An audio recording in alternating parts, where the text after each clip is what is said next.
Hello, hello. My name is Daniel, and welcome to the 19th broadcast of the Green Talk Show. My hope is that you are well, that you are good, and today we shall be once again engaging you pertaining the world's biggest uh, problem we face. Now, today's topic is um, building a digital commune, building a digital climate change society. So yes, that is what we shall be working towards today. My hope is that you shall leave here when you have learned something, and that you won't just go away with that knowledge, but you will make use of that. So, my guests today, we shall be having two guests, and they shall explain more about who they are and what do they do. I believe you've seen the posters, the flyers. So, uh, let's have them come in and then say who they are and what they do. So, yes.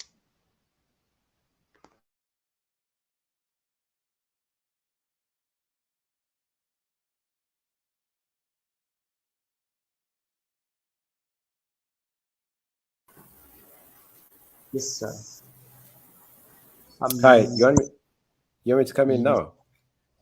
now? We wanted you to say who you are, what you do, and yes. Yeah, so my name's Edgar. I'm working with an institution Oh, organization. Hello? yes, yes, yes, yes, yes. We have the fight. Are you okay? Can I go ahead?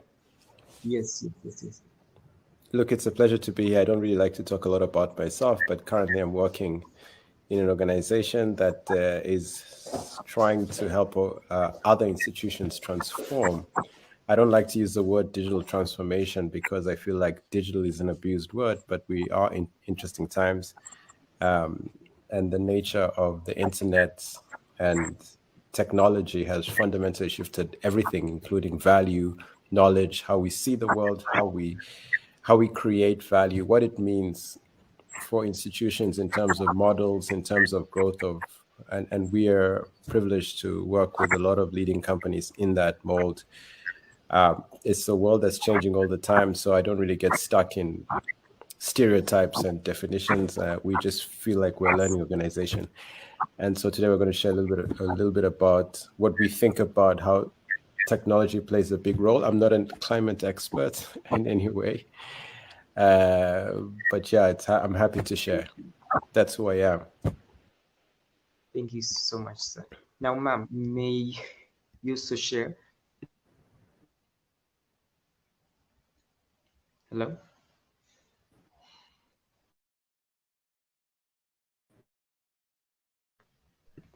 ma'am. May you please share who you are to those watching? I think Irene's network has frozen. It seems so. It's true. You don't need to S- call me. You don't need to call me sir. You can call me Edgar, just so that you're comfortable, right? The sir thing is a bit too formal. You just say Edgar. well, it's sub.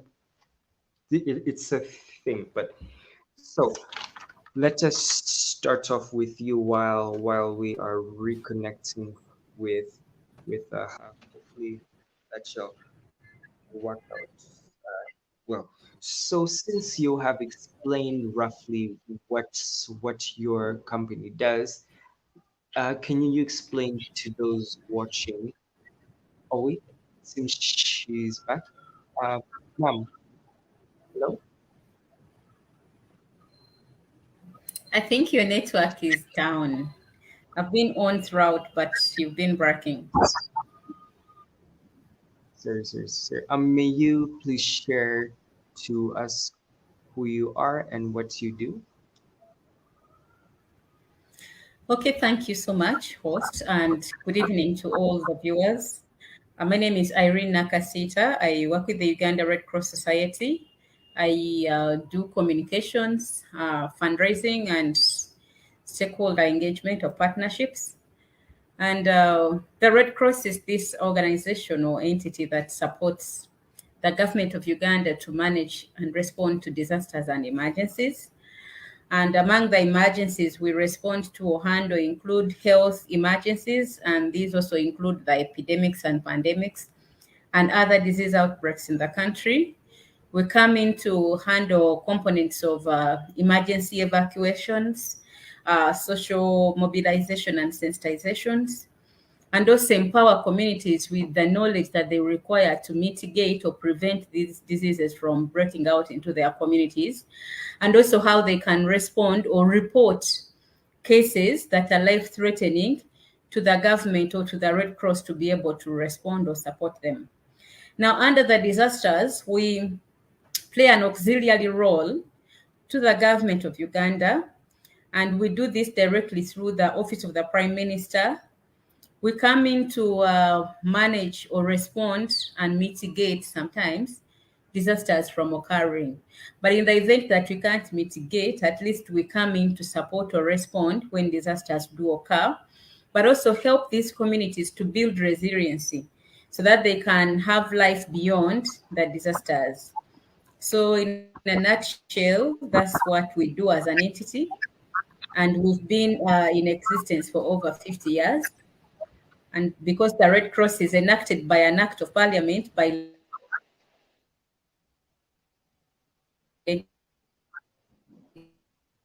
legislation, so we continue to exist and operate as long as Uganda remains party to the Treaty of Rome.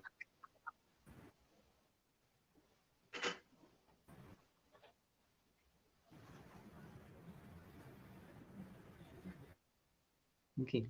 Thank you so much for your submission. So I am going to start with. Oh, it seems we are having a bit of a network problem. So, sir, let me. Irene's network seems to be struggling. Yes, it seems so indeed. So I am going to ask you Yeah. to define what is a digital society, because it seems like a new word for most people.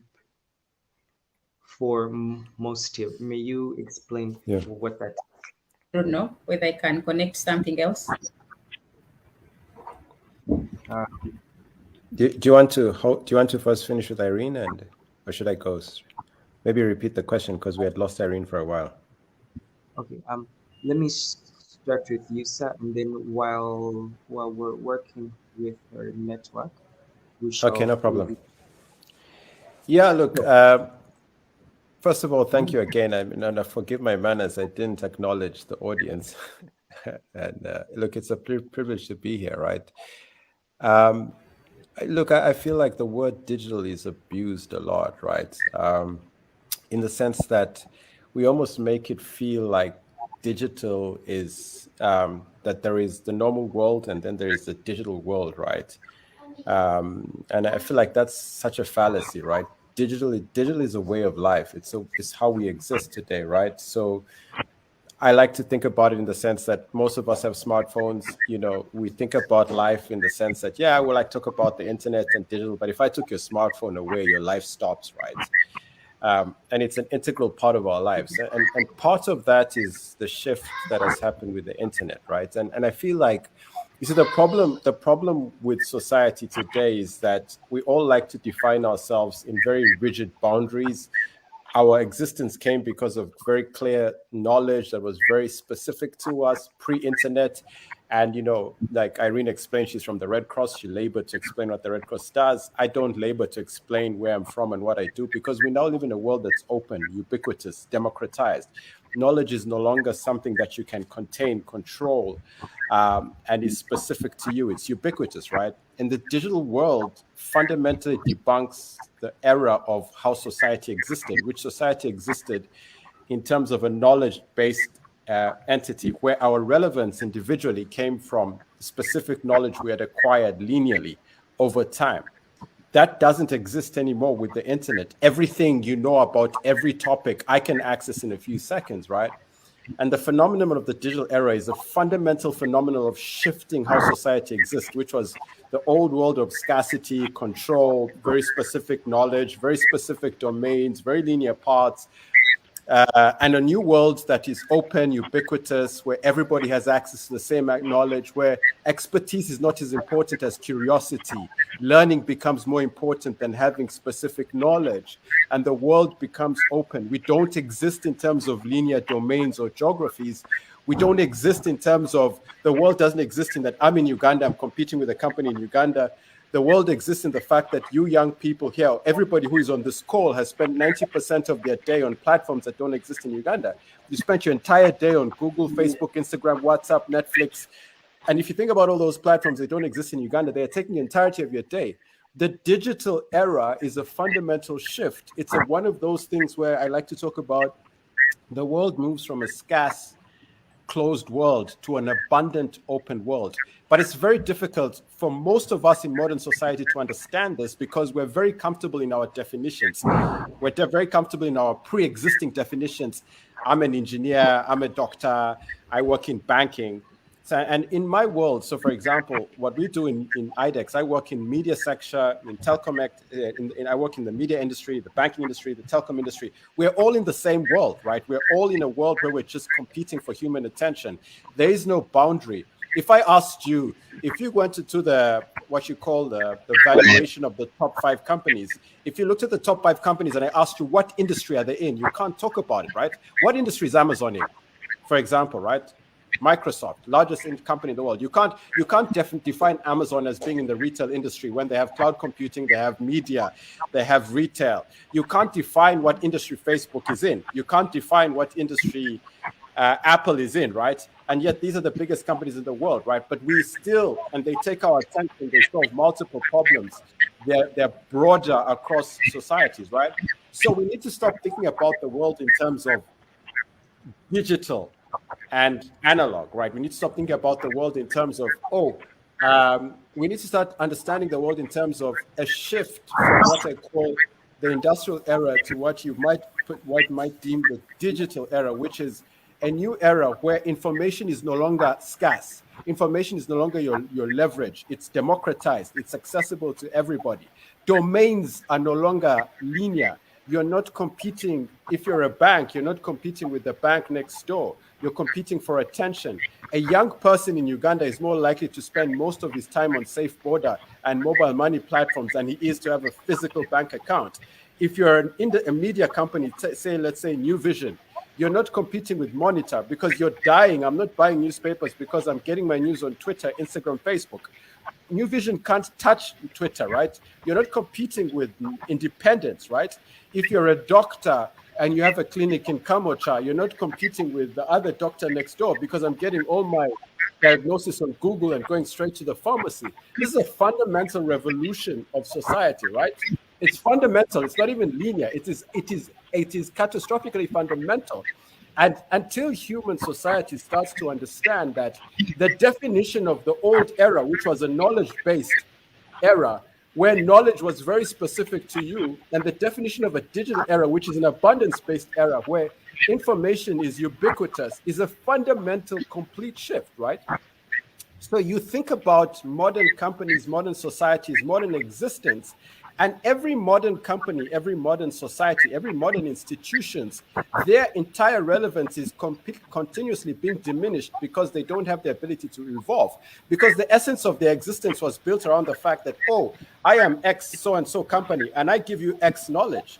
I can go straight to Google and YouTube to do that. I could spend another hour talking to you about every modern industry that has been completely disrupted by the fact that every human being today has access to a fundamental and ubiquitous access to information, which means that the way he perceives value, the knowledge that he has, the relevance that he has as a human being fundamentally goes up and goes through the roof.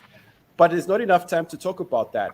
Digital is not a channel. It's a way of life. It is not something that we do or we say, in my spare time, I'll be digital. It's the fact that the entirety of our existence is fundamentally determined or predefined by the internet. If I switch off the internet today, our life stops. It's why when elections in January, Museveni cut off the internet, and for the entirety of 4 days, it was like nothing stopped. In fact, the essence of economies, banks couldn't even define the exchange rate of the day because of that. But we don't see the world like that. We still think, oh, this is exciting. We still think digital about Facebook and Twitter. We still think about it in these terms. Yet if you're here as a modern profession and you're not learning and you're not growing, you're already disrupted. Your knowledge, your relevance is already diminished, right? Because if I ask a young 14-year-old to talk to me, even for example, about the Red Cross, in a few hours, he will go and do research, go to Google, go to Facebook, go to Instagram, ask Alexa, and he'll have a plethora of knowledge that 25 years ago, a normal human being would not get. Why do I stress this, right? So when you think about society in terms of the narrative around digital, it fundamentally shifts the way human beings can create. It fundamentally shifts how they're empowered. It fundamentally shifts how the boundaries don't necessarily exist. So if you think about ShopRite closing in Uganda, you will blame the economy, yet most young people are now ordering off Jumia and Safe Order, so they're not walking into ShopRite, right? But we don't equate this in terms of how digital technologies have changed that. We look at it in terms of, oh, the economy is bad, right? Yet there's a direct correlation. If you think about DSTV in Uganda and the fact that now they're desperately trying to get young people to subscribe, they're reducing their subscriptions, they're bombarding you with SMSs because their relevance in terms of the value they create is diminishing, because every day there's the Premiership game. When in 1998, the only way I could watch Arsenal versus Liverpool, I had to go to DSTV. Now when Arsenal versus Liverpool is going on my Liverpool chat group, there are about 30 stream options that people are posting, which allow me to watch that, which instantly makes DSTV an irrelevant option in my life. Digital is not a light thing. It's a fundamental shift of every single model in modern society. And this is why it's very frustrating for me, because the biggest companies in the world, we still talk about them as, oh, they're technology companies. Oh, these guys are digital. Oh, and yet if you go and listen to the CEO of Amazon, he will never use the word digital once. The CEO of Microsoft will never say the word digital. The CEO of Facebook will never use the word digital. He'll talk about customer solving their problems, that anybody with the internet access in the world is my customer. In terms of climate, when we relate this digital to what the initiatives you want to do around climate change and connecting digital to climate, I'm not even a climate expert, but I can say that the access we have today to information, to technology, to awareness, to create, to conversations means that any modern young professional or old professional, if he wants to start an initiative, an agenda, a program, a conversation around something that is important for him, he has access to the world's information. He has access to the world's audience. The world is no longer closed. The problem with regulation and policies and governments is that they existed in an old era of control, and they're still trying to emphasize control, policy, acts of parliament. Those things do not direct and control our narrative. This is the problem. The problem is that we are struggling with a world that's open, because modern society pre-internet was closed. It was controlled. It was driven by policy. These things are not the conversation, right? So when you talk about digital, right, think about it in terms of an open world, access to everything you want to do, the opportunity to create, the ability to solve problems, and the fact that the world is your audience. And the only way you're successful today is if you are clear about the problem that you're solving and you're putting it out there for the world to real. When I was coming onto this show, someone asked me about this. Oh, Edgar, what do you think? You know, we want to put your stuff out here because we're going to do some branding and marketing about this. And I was very clear. In my world, marketing and branding mean nothing. You will never scale or grow because of marketing and branding. You will only scale and grow because you're solving something pertinent. Social platforms are not relevant because of noise. They only become important when you have solved a specific problem, you've created unique value, and then the world's properties take over. But the fact that you think that because I'm going to put my stuff on social platforms, I'm going to grow, you're wasting your time. Because in a world where I have choice, in the world where I have access to a lot of things, my world is noisy. The only thing that is important for me is, are you solving a particular problem? Are you creating unique value? And because I have choice, because of the internet, I'll be very clear. That, my friend, is digital, right? An open world, a world where command and control dies, a world where your expertise is not relevant, a world where learning never stops, a world where you're not trying to control, you're trying to co-create with the user. That is the power of digital. But that's a fundamental shift that most of modern society hasn't woken up to. And by the time they wake up to it, 99% of our modern institutions will be completely irrelevant. It's not enough time to unpack digital, but I'll go back to you, Mr. Host, because we could talk about this the whole day. True, we could. Thank you so much for your submission. Now, ma'am, does the Red Cross, do you, from your work, do you view climate change as a threat to mankind right now, or shall it become one? Okay, thank you. And thank you, my colleague Edgar, for your submission as well. And if I want to refer to the topic of digitalizing climate change, as the Red Cross, climate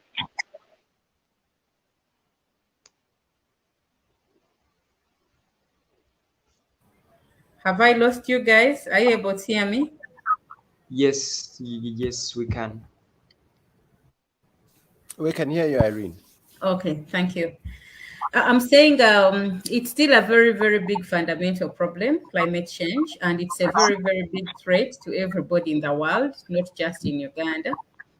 Because if you've been even following the recent news, I think since September, October, November, we've been having a lot of disasters in the country that are climate change related. So yes, we still view it as a big threat. And well, I must say that majority of these we actually envisage, we anticipate before they even actually do happen. Although one may not really determine the magnitude, but at least there are those that we know. I can tell you, for example, that every October we know that Bududa will be threatened. Yeah. And of course, for us, we are able to, maybe Edgar, for your information, for us now, we are able to view this through technology. And unfortunately, because on your end, you were saying you wouldn't see the relevance of this. Now, for us, I think things were different about 5-10 years ago. Today, actually, technology is helping us to be able to predict these disasters or these emergencies or likelihoods. At least we are able to have predictions made in time before the disaster does occur. And we are getting this done through the support of modern technology. But of course, there are also other non-made or man-induced disasters or occurrences that threaten people. So those ones we may not be able to determine through technology. So back to you, and I don't know if I've managed to answer you. It's as simple and brief as that. Thank you. Now, once again, you have stressed the point that we are facing this problem now within certain places of the home country. This threat is there. So I would like to ask you, what is the Red Cross doing? What steps have you taken to help out such places?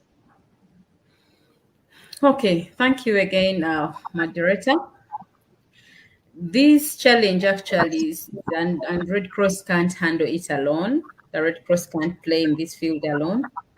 We work with a number of entities or partners or stakeholders in this, including the communities where these disasters do occur. What we've done is over time, we've built a number of capacities depending on the areas where these emergencies occur. We start by engaging the community.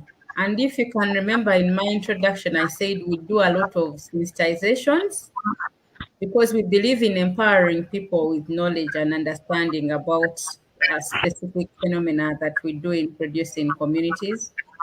So now on the issue of disasters, we build the capacity of the community, but also the districts, because we realize if we are experiencing disasters, we experience them by region or district.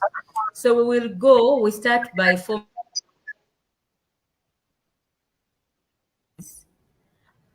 the district disaster management committee should be very well empowered to be able now to respond and manage disasters in their areas. Am I still on? Have you lost me? No. So we are still on, Irene. Yeah, so from that district, we also have the village disaster management committees. These ones are led by the village or local council leaders. They form committees, so we sensitize and train them on what they need to do to be able.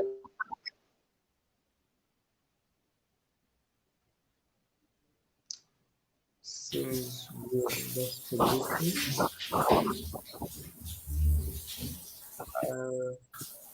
I think we've lost Irene. I believe we have.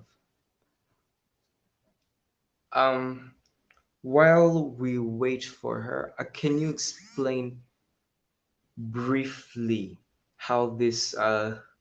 You have explained to us in depth that the global shift has made knowledge easy to be accessed for all groups. So, how would you propose that people that we can use that knowledge to help us fight this world threat? Yeah, I think first create a lot more awareness, right?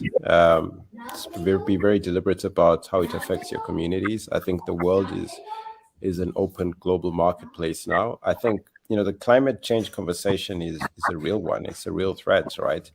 But I feel like if you think about some of our communities, I guess the reason the conversation is not elevated is we're struggling to fix basic necessities, right? So we feel like the climate change conversation is something that is not my direct problem. I need to first just get food on the table, right?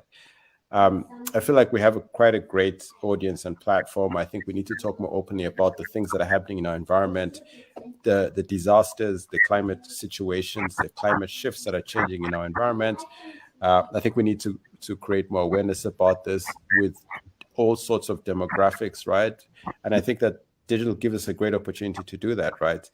And then I think we need to be very clear about how this problem affects me and you, and how this problem is going to affect me and you and our kids for tomorrow, right? Because when you think about modern society, the reason climate change is not such an active conversation in third world countries or supposed developing countries is what I call Maslow's hierarchies. We almost feel like I don't want to worry about the climate change tomorrow disaster when I can't even feed myself, right? Today, I can't even get the basics done, but it's still a very, very relevant, pertinent conversation. And part of our ability to feed ourselves means having access to routine weather systems and weather patterns which allow us, agricultural patterns to manage, which allow us to create the right harvest. And creating awareness around why, for example, now we don't even know when the rainy season is in Uganda, and how that affects our ability to produce, and how this is a result of climate change, will not allow the ordinary Ugandan, to take this seriously. I mean, we already have massive challenges in our society. Irene might know more than me, but if you just look at the natural weather patterns in Uganda, our rainy season from our dry season is neither here nor there. So we can't actually really predict when we're going to plant, harvest, which affects produce, which affects how we eat, which affects so many factors. And we don't many people might not be aware about some of these result of the effects of climate change and the things we can do to reduce these effects in terms of sustainability, pollution, and how we protect the environment. So I think having the right conversation and creating the right awareness around all the topics and relating it to the current problems we have in our environment makes the conversation more pertinent, right? And all that digital does is allow these conversations to be more broadly had, but make it very specific. I mean, for me, the easiest thing is to just think about how our rain patterns have just been completely jungled, and that's affecting a country like ours, where 70% of our productivity comes from agriculture. Okay, thank you so much. Ma'am, I am going to run this through you. Uh,